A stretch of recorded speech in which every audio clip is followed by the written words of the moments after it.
All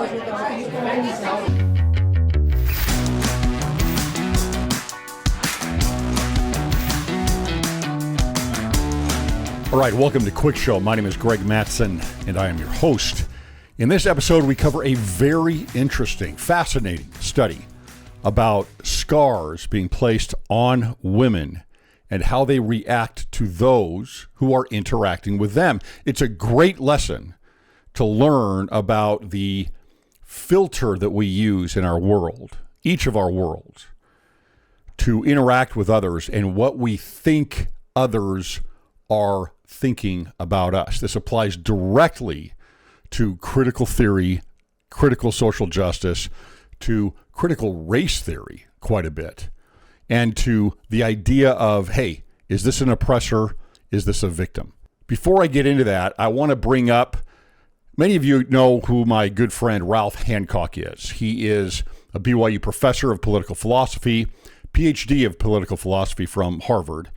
And he has been fighting critical social justice in one name or another for decades. He is an incredible voice at BYU and one of the smarter guys that I know. He has put together, along with his business partner, some curriculum, some digital online curriculum geared toward K-12 kids.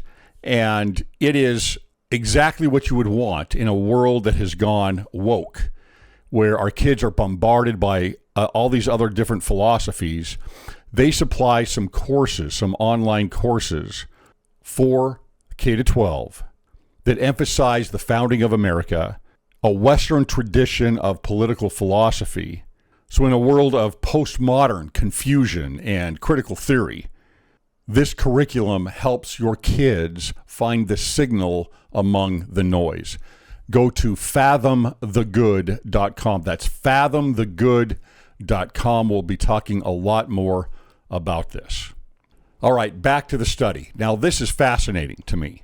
Robert E. Cwic and Angelo Strenta of Dartmouth College put together a study where they had, I believe it was 27 women that were brought in, and a scar of a makeup scar was put on their cheek between their ear and their mouth, right? Something very obvious and not very good looking.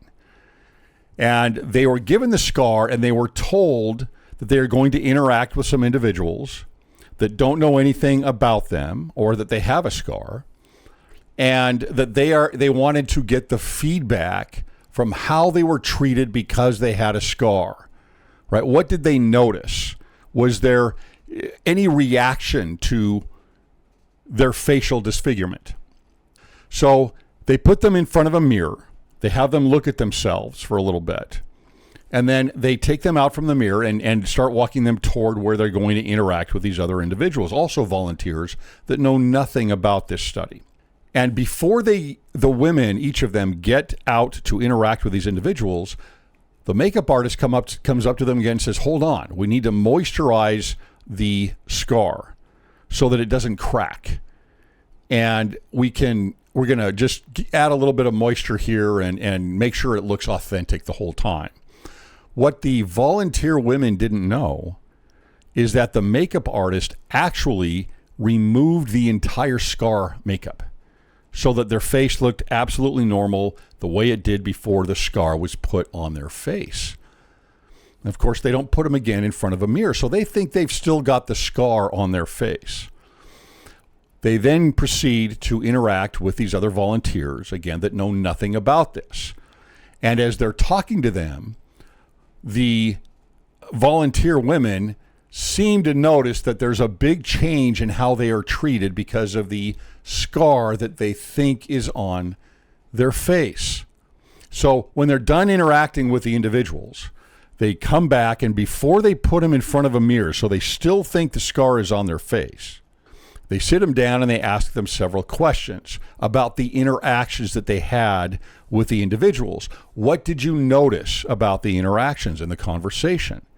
And responses were along the lines of, I felt that they were staring at my face. I felt that I was treated differently.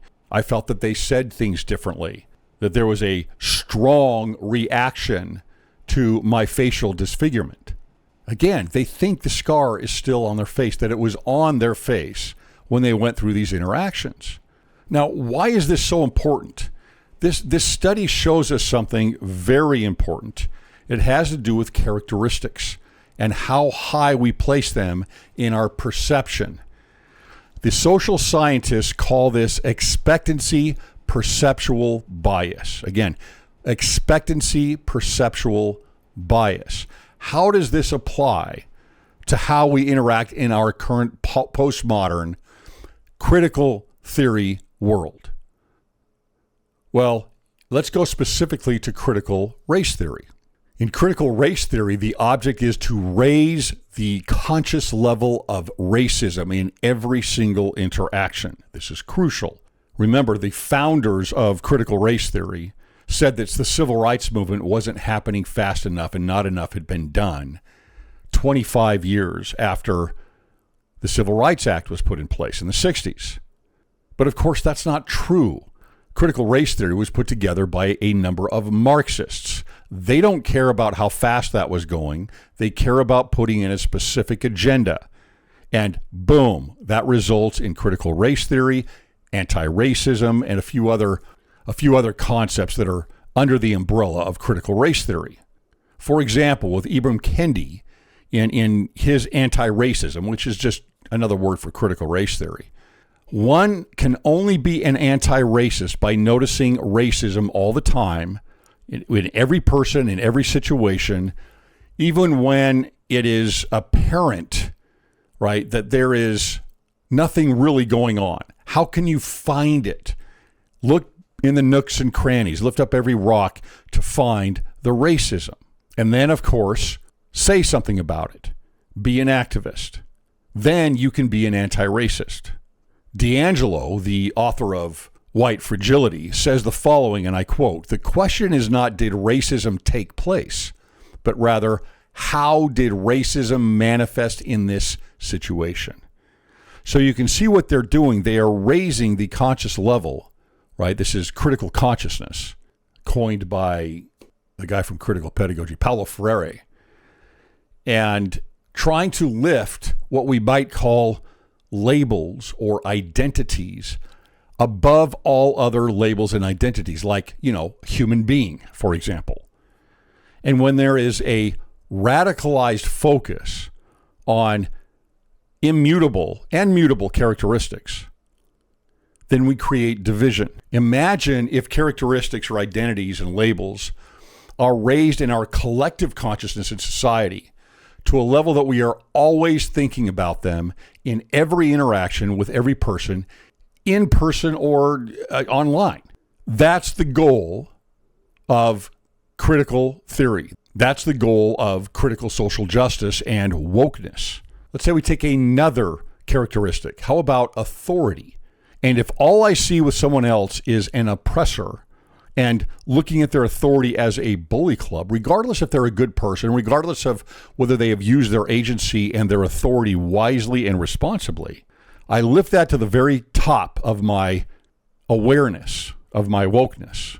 And now, whether it exists there or not, just like the scar on the women wasn't there, whether it exists there or not, I'm going to find reactions, or if they're small reactions that are there barely, I'm going to magnify them. What about gender? If this is lifted all the way up for me and I'm looking at gender and I see a man as part of the patriarchy and an oppressor over women, whether they are an oppressor or part of the patriarchy or not, whether the scar is there or not, I'm going to see the reactions. I'm going to see the patriarchy. I'm going to see the oppressiveness, and I'm going to have it reflected on me. I'm going to sense the reaction to me. Think about the church. If I have lifted the labels and identities of the 15 brethren, the first presidency and the quorum of the 12 apostles, to old white men for the most part, in charge of an authoritative bullying organization of the Church of Jesus Christ of Latter-day Saints. And I look at that because I have become more conscious of these power structures the power dynamics, and I lift the label up on them as the authority in those positions, above being called of God, above being a husband, above being a father and a grandfather, a great-grandfather, above all the work and volunteer work that they offer every single day, then I'm going to find in their words, in their actions, through my filter, a reaction to my scar or the scar of someone else. When you include the element in all of critical social justice, which is praxis or activism, then you add problematizing into the interactions. Problematizing is looking, searching for the problem. Imagine that becomes part of your relationship and your interaction with your fellow human beings. You're looking to problematize the interaction, or just the words, or the book, or the paper, or the tweet. And then take that problem and magnify it, lifting it up again above the humanity of the individuals that are giving it. This is why President Nelson's identity hierarchy is so important. Child of God, number 1. Child of the covenant, number 2. Disciple of Jesus Christ, number 3. Put a line underneath that. And then all other identities and labels are found below that. There are other identities and labels. But what critical social justice does is infuse this awareness and a rabid awareness of always needing to find the problem through these lower labels and identities that are created by an us versus them mentality, an oppressor versus a victim mentality, and it just causes division. All of this is with the end goal of equity. But of course, when you divide everyone, equity is not a possibility. The social scientists conclude in the SCAR study, the general pattern of results is consistent with our hypothesis that a negatively valued physical characteristic, and this could go beyond physical, but a negatively valued physical characteristic is perceived by its possessor as having a greater impact on the behavior of an interactant than one that is not negatively connoted. In discussing the study, the social scientists said the following.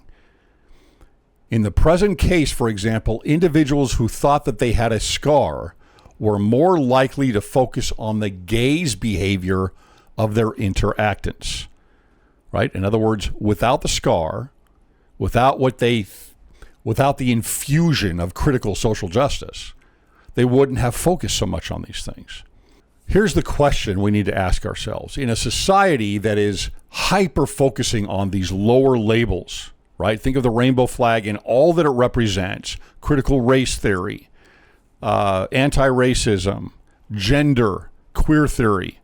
As we hyper-focus on these lower labels and identities and put them above humanity and being children of God, we first should recognize ourselves, have a introspection, understanding that we don't need the scars or the victimhood. We don't need the scars or the victimhood to be internally absorbed by each of us, so that we begin ourselves using a filter and seeing the world in an us versus them dynamic. Secondly, we should recognize what is happening with others when we interact with them or we see other interactions. Are they wearing a makeup scar? Is there actually bias? Is there actually oppression? Is there actually racism going on? Because those that focus on critical social justice will raise this awareness from a grain of sand to a mountain. That is their philosophy. Problematize this. So one way to combat critical social justice and wokeness in the world right now is simply following that identity hierarchy of President Nelson. Everyone is a child of God. Members of the church are a child of the covenant. We can all be, if we choose to be, disciples of Christ, and everything else comes below that. Don't fall into the victimhood trap. It is not a path of light. It is a path of destruction. Thanks for listening.